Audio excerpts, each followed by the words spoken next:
Então, pessoal, só para complemento da aula anterior, eu peguei aqui algumas fontes. Estou aqui com essa fonte de computador, ok? Esta fonte ela fornece uma capacidade máxima de trabalho de 200 watts.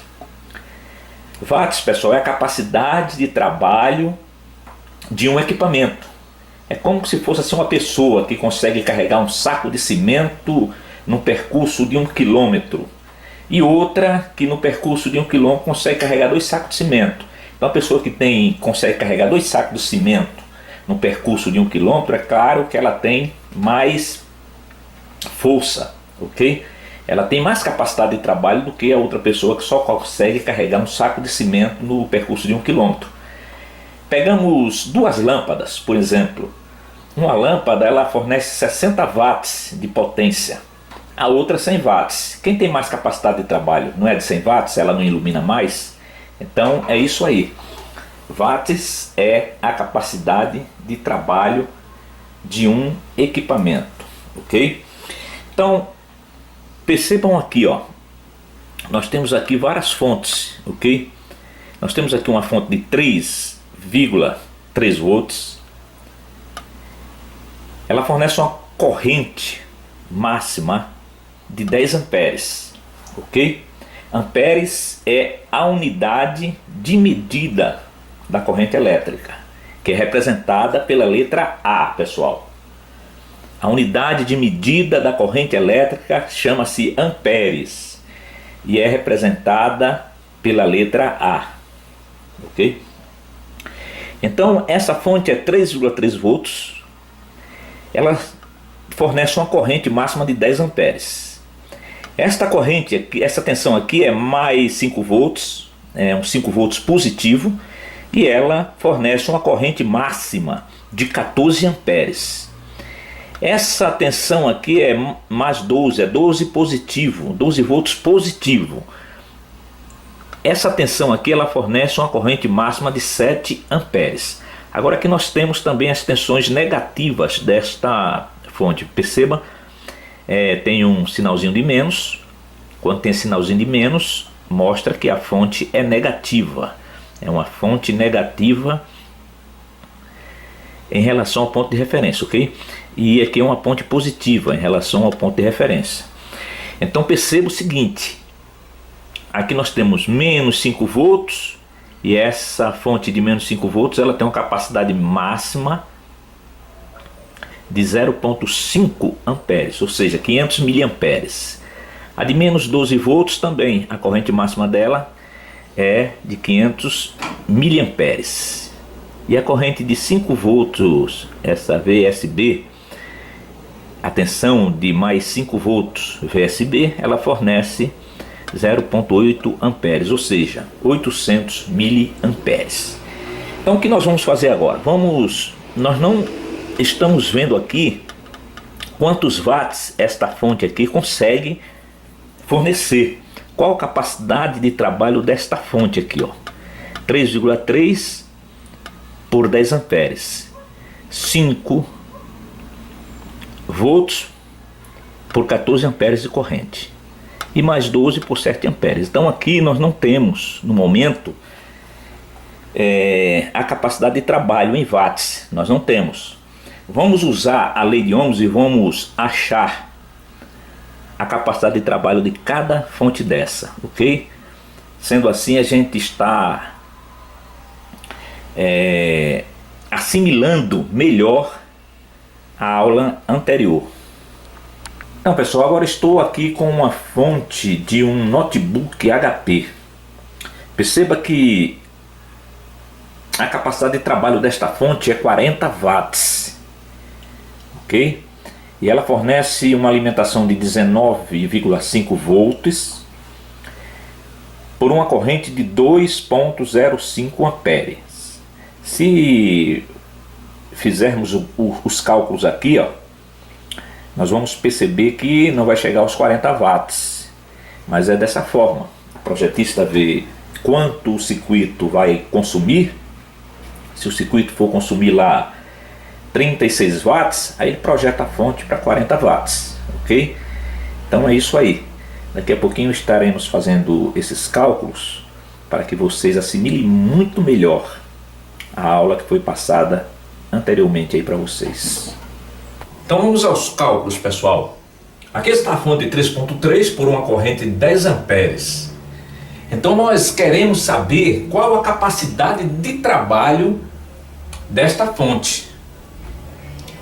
Então nós viemos aqui no triângulo, né? Como eu já ensinei, fechamos aqui o que nós queremos a potência. Então nós colocamos a mão aqui na potência e aqui sobra tensão vezes corrente. Então nós multiplicamos a tensão pela corrente e vamos achar a potência. Vamos achar a capacidade de trabalho desta fonte. Então 3.3 vezes 10, nós temos 33 watts, pessoal. 33 watts, que é a capacidade de trabalho desta fonte de 3,3 volts daquela fonte do computador. Então perceba que a tensão é baixa, mas a corrente é bem alta. Então o microcontrolador ele precisa de uma corrente alta, ok? E perceba que a capacidade de trabalho dele em watts é 33 watts. Ele esquenta bastante, por isso que precisa lá do cooler, da ventoinha, para fazer o resfriamento ali da temperatura, né?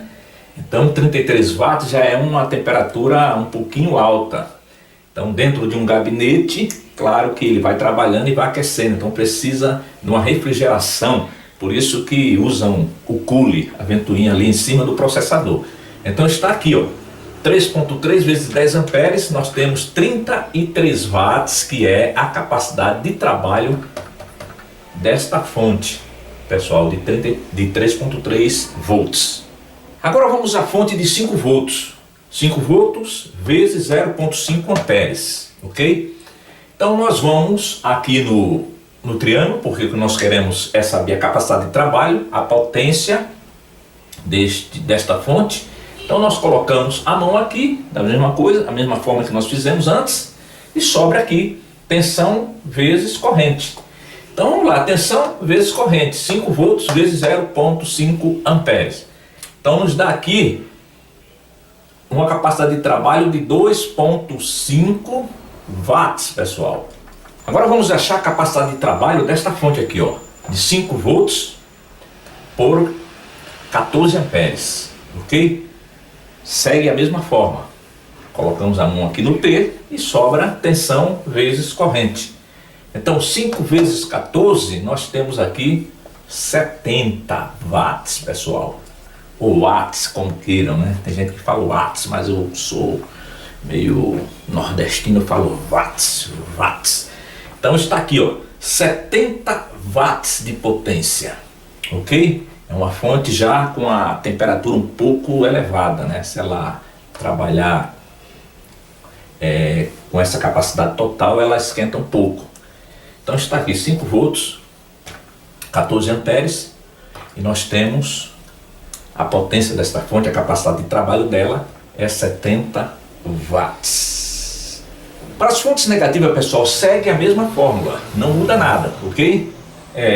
5 vezes 0.5 amperes vai te dar aqui 2,5 watts. A mesma coisa, ok? Não muda nada, tá? Só que a fonte é negativa, mas você faz o mesmo procedimento. Se procede da mesma coisa para as fontes negativas, pessoal. Agora vamos àquela fonte do notebook, lembra dela? 19.5 volts por 2.05 amperes, ok? A mesma coisa, né? Fecha o P, multiplica tensão por corrente. Então 19.5 vezes 2.05 amperes nos vai dar aqui 39.1 watts. Então veja que aquela fonte ela tem uma capacidade de trabalho grande, 39.1 watts. O cálculo aqui não dá 39.1, dá 39.87, alguma coisa assim. Mas eu arredondei, coloquei para 39.1 watts. Então a capacidade de trabalho daquela fonte, esta fonte pequenininha aqui, ó, de notebook, a capacidade de trabalho dela é essa aqui, ó, 39,1 watts de potência. Então mais uma vez eu coloquei a etiqueta aqui para que vocês não venham se confundir. Eu vou aqui explicar mais uma coisa. Bom, aqui nós temos aqui, ó, 200 watts, tá vendo? 200 watts. Esse 200 watts é a capacidade total de trabalho da fonte, ok? Nós estávamos vendo a capacidade de trabalho das fontes individuais, ok? Então aqui 200 watts é a capacidade total da fonte. Então nós vamos no mercado, pedimos uma fonte de 200 watts, 400 watts, 500 watts e aí por diante. É a capacidade total da fonte. Agora o que nós estávamos vendo era a capacidade individual de cada fonte, ok? De cada tensão. Porque essa fonte ela é dividida em várias tensões, né? 3,3 mais 5 mais 2 igual nós já vimos isso. Então isso aqui, pessoal, é a capacidade máxima, é a capacidade total da fonte, ok? Juntando todas as fontes aqui, então eles fizeram os cálculos. Essa fonte aqui ela tem capacidade de fornecer 200 watts de trabalho.